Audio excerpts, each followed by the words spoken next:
Conrad McDaniel, Republic Services. Vince Vergara, City of Boise Parking. Connie Ward, Risk and Safety. Abby Berg, Downtown Boise Association. Joey Eccles, Boise Parks and Recreation. Heather Zeitlin, a Community Accessibility Program Manager. Joe Deathman, Boise Fire Operations. Jesse Tapper, Boise Fire Prevention. Matt Konvalinka, Boise Police. Taylor Gomez, Boise Police. Steve Walker, State of Idaho. Rachel Holford, City of Boise Emergency Preparedness. Kelly Frank, Special Events with the Office of Community Engagement. Ed, do we have you now?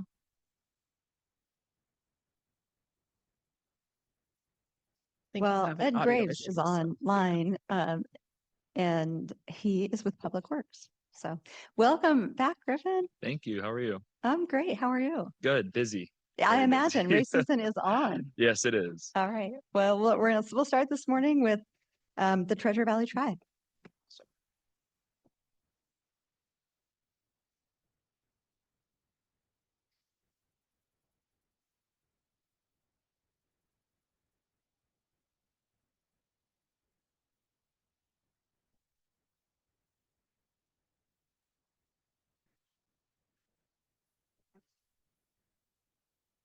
Awesome. Okay, so we are back this year with our Treasure Valley Tri. We had about 235 people last year. We are already well past that on registrations, so we're going to be around 400.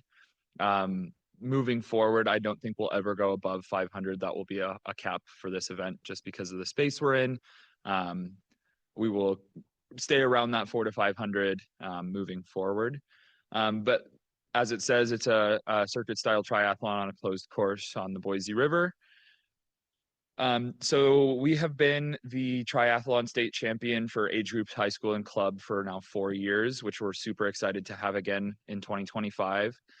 This year, in addition, we are a USA Paratriathlon National Qualifier Series race. There's only 8 of those in the nation, and there's only 2 west of the Mississippi. So we're really, really excited to be one of those events. We're bringing about 100 para triathletes into the area from really all around the United States to qualify for nationals and hopefully beyond that. So we're really, really excited to just increase the accessibility of this event and really put a spotlight on those athletes as well.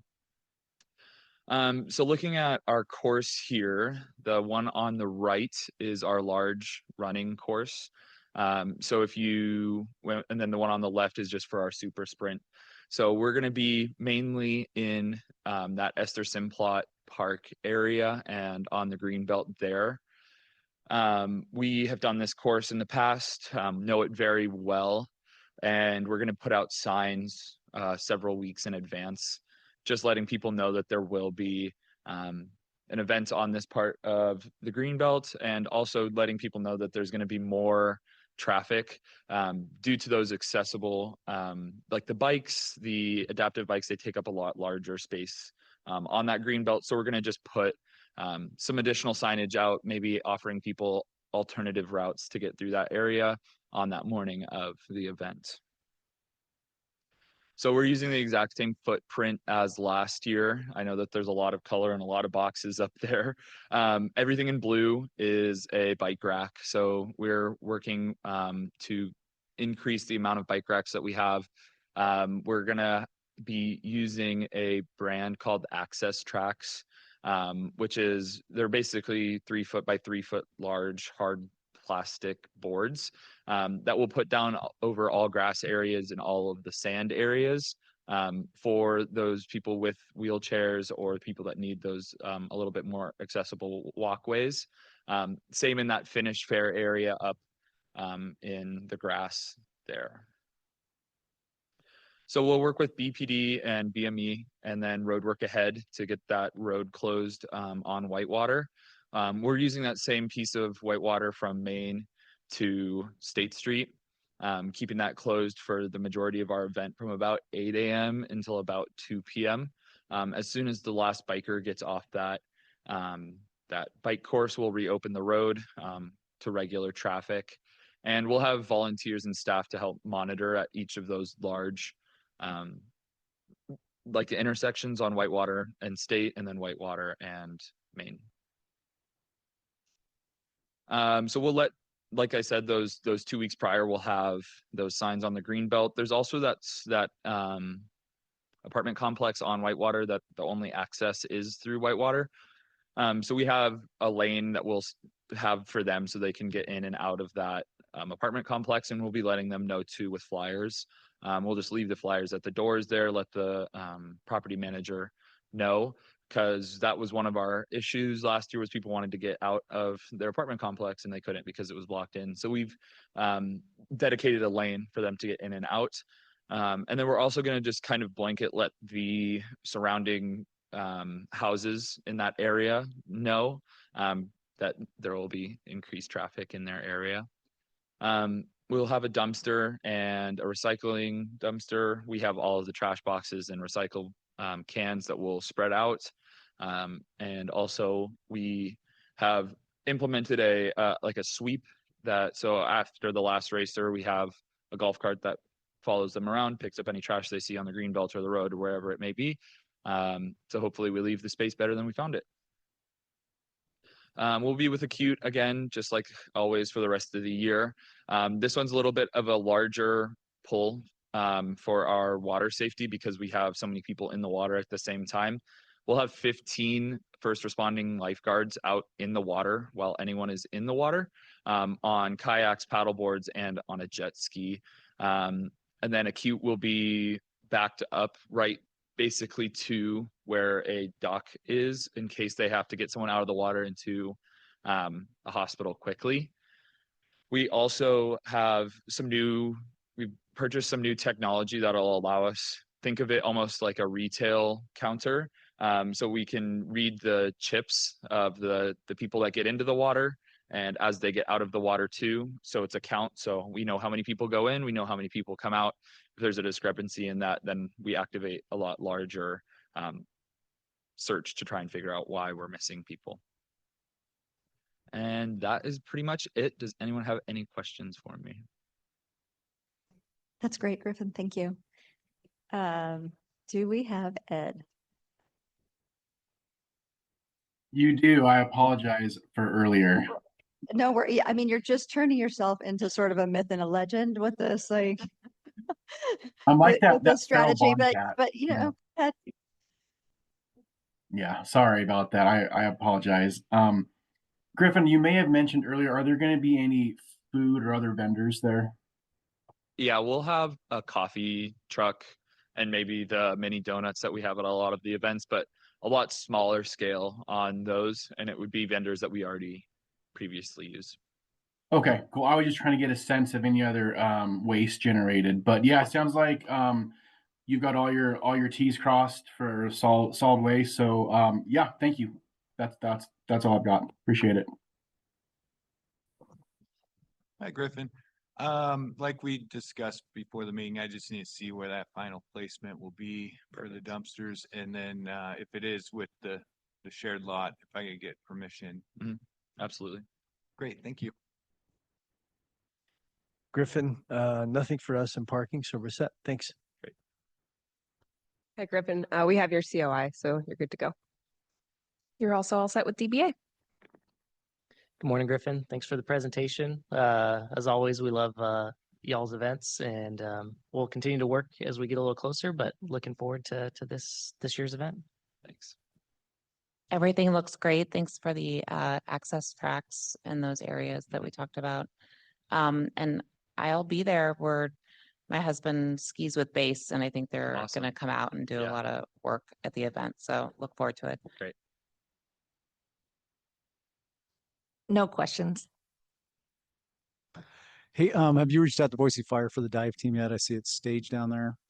Yeah, my boss has a good connection with Okay. whoever does the jet ski with you guys, and I know that he's on Okay, that, I just so want to make yes. sure I can't make that guarantee for you. So Yeah, there's somebody worries. else in the department. Our liaison is Greg Ramey. If you need that number, I can definitely help you out. Great. Thank you. But otherwise, we're good. Yeah, and from a prevention standpoint, because it's the same footprint, I don't think we're going to be major issues. Just make sure you get your fire department permit. Okay. And then just be aware that access is the key thing for this event. It gets pretty jammed up pretty quick there. So yeah, that's it. Thanks. We're all set, Griffin. Looking forward to it. Thank you. Great. Hi, Griffin. Great to see you. We already had the safety and security meeting, so thank you for the conversations we had. We have everything that we need. I have already put him in touch with Ramey, so Ramey should be checking in with you shortly. And then we saw the traffic control plan, so we'll just get all that put together and make sure our responders have it. So if they need to assist you that day, they can. Great. Other than that, we just wish you the best and have a wonderful event. Thank you. Yeah, and Tanya couldn't be here this morning, but she said she already had what she needed from you Great. as well. So between her and Rachel, they'll get that solidified. But yeah, good to see you. Good luck with everything, and we'll be in touch in the next few weeks for all your approvals. Awesome. Thank you guys. I appreciate it. Thanks, Griffin. Thanks. Abby? Joey, you'll get to do the same thing when it comes to 4th of July. So like,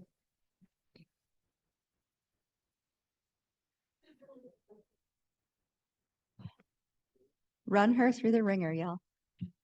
No. Hi, everybody. If anybody wants the coolest event poster ever designed, come see me after the presentation. I have plenty.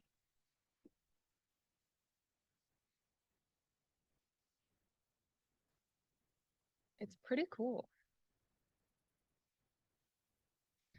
Welcome, welcome to the 22nd annual Father's Day Car Show presentation. We're excited about this one. 22 is my lucky number, so I think it's going to be a good year.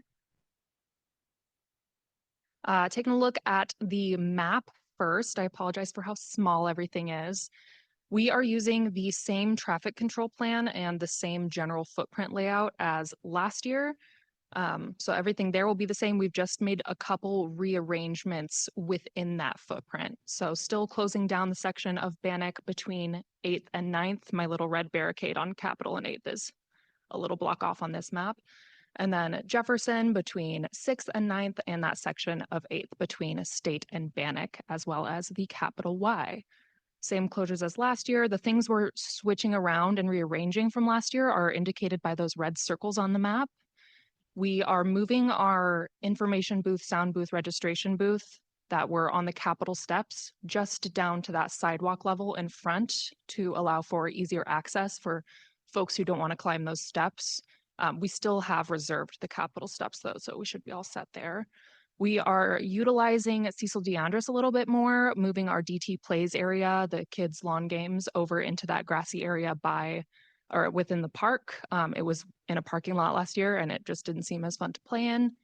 And then the last change indicated by that smallest circle there in the Bora parking lot, we're just moving half of our portable restrooms into that lot so that they're all consolidated into one area. We had them towards the outer edge of the footprint last year and they didn't really get used. So we're moving them to a more highly trafficked location. Other than that, layout is the same. Oh, last little thing that's indicated by the map there, the section of Bannock between 8th and 9th. This year, we're going to use that as our day of registrant parking or our late parking, overflow parking for any vehicles who arrive after their load-in time that need to be parked quickly. That's going to be the easiest place for us to park those show vehicles. Oh, see, I keep saying I'm done and then noticing other things. Last thing that's changed that I didn't circle is the location of our first aid booth. It's the tiny little blue booth on the intersection of Jefferson and 8th. Now we've moved that to a more central location on the footprint. Okay, that's it. This is just another version of the map kind of showing how we're going to be using the lots that we've reserved. We're using that 800 West Jefferson lot and the Hoff lot to park show vehicles. Our Bora lot is going to be our sort of restroom area with all of our portable restrooms. And then I'm not positive we've reserved it yet because I won't know until we're 1 month out. That's when I have to submit the reservation request.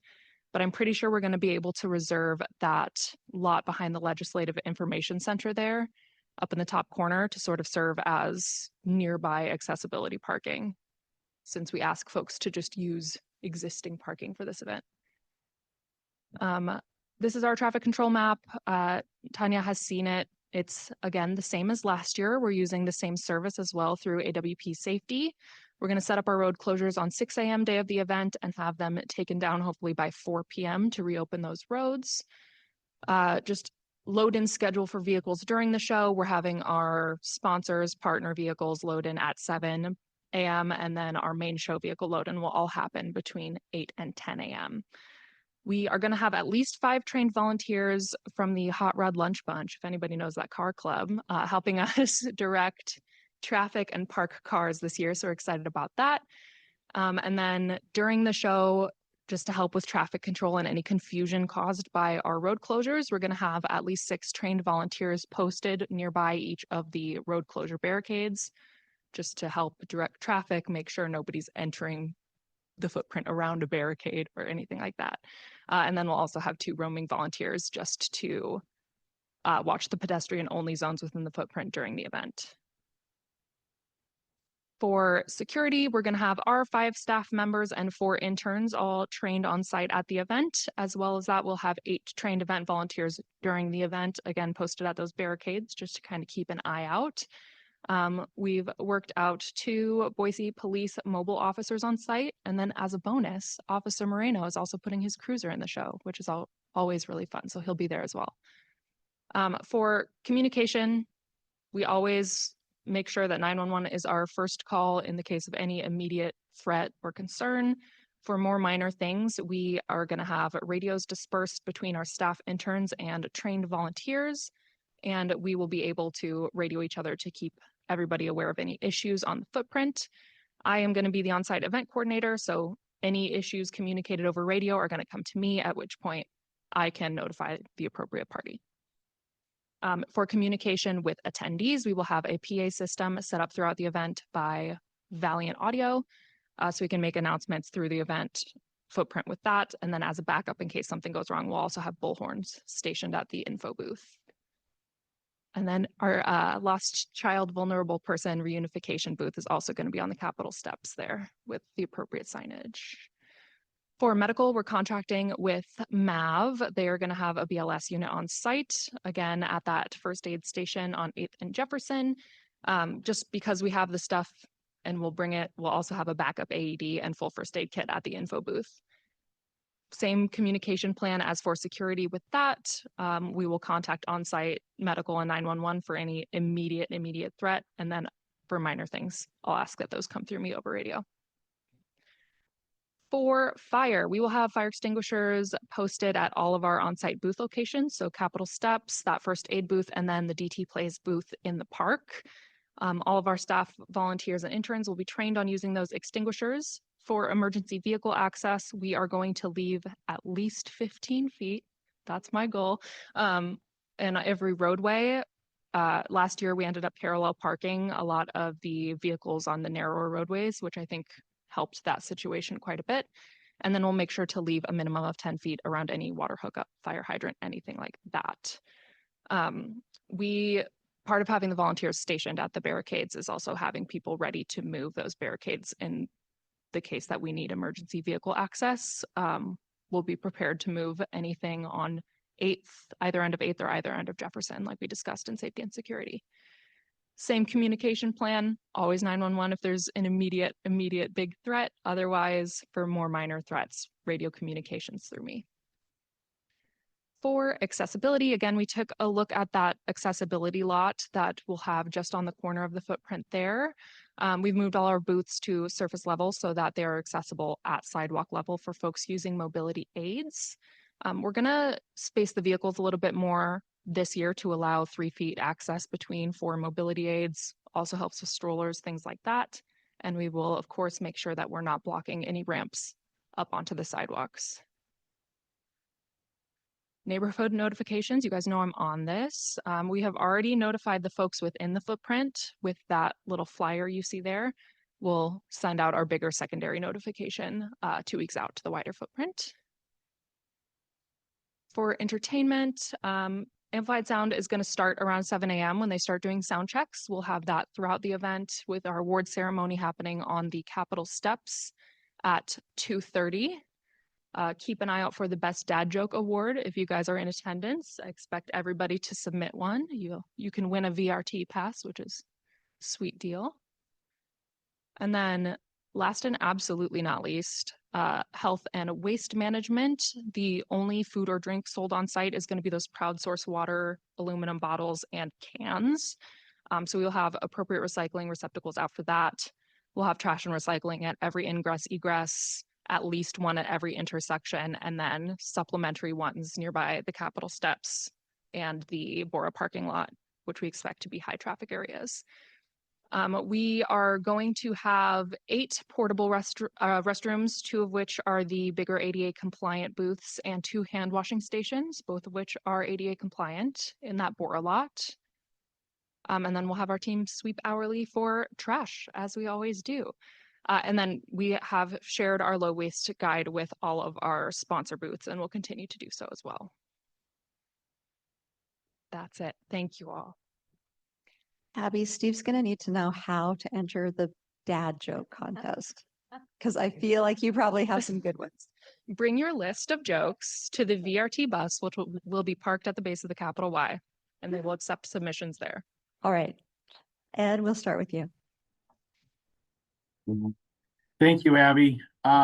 Just quickly, a reminder, all of the recycling, make sure it's not bagged when it goes into those dumpsters, that it's all dumped loose. But other than that, it looks great. Reach out if you need anything additional for any bins or anything. But yeah, have a great day. And I don't have any good dad jokes, unfortunately, so I'll have to Google and let you know. Great, you've got a month. Yeah, I do. Thanks. Yeah, new dad. He's got some homework. Hi, Abby. Hello. Everything looks good. I have your permission from the state to use their dumpsters already. So, yeah, thank you very much. Thank you. Abby, all the parking's ready to go. We're set. Thank you. Thanks, Ben. Hi, Abby. We have your COI, so you're good to go. Thank you. Hey, Abby, thanks for the presentation. I think moving the downtown plays into Cecil Andrus is going to be a good call for this year. So excited for the event. I won't say my dad joke over the air in case someone steals it, but yeah, looking forward to it. Thank you. Everything looks great. Thank you. Medical look good. No questions. Yeah, it looks great. Thank you. Abby, you addressed all my concerns, so thank you. Just make sure you get your Boise Fire special events permit. We're good to go. Thanks.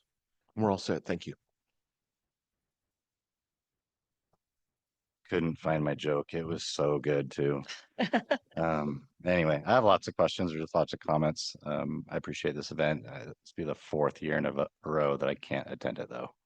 But next year I'm going to enter a vehicle, so I'm really excited for that. Good deal. With that, the vehicles along Jefferson, try not to block those driveways. We do need to keep those open just in case. In the 8th Street lot, just to the west of the Capitol, there's some construction going on. And so there's a small portion of the lot that's blocked off. You might just look at that to make sure that it fits with your map. Should be fine. The car park's been notified for all the lots, including the one that you just mentioned. So that's approved. That's ours. So you're good to go for the accessibility lot as well. It might be a good idea to barricade those off or put up a sign the night before. I think we've done that in the past. And then the dumpsters are good. And I've already sent a reminder, and I'll send another reminder for the sprinklers because that always seems to be a thing. So Kids would probably love it, but I do Yeah. appreciate that. So, Thank you. no, it's a great event. Love it. Thanks so much. Sad I'm gonna miss it again Next year. next year. Hi, Abby. Thank you for everything you've already turned in. Thanks for our safety and security meeting. You've done wonderful. We have everything that we need. If there's anything you need from us, just let us know. So we'll just wait for everything to get finalized and find out who's going to be helping you out from the motor side, and we'll get that all put together for everybody. Thank you. Thanks so much.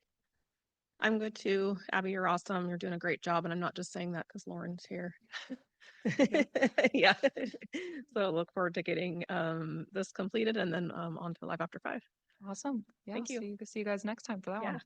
Thanks all. Thank you. And with that, I think we are done with the special events part of the meeting for this morning. I hope everybody has a good couple weeks, and I will see you on the flip side.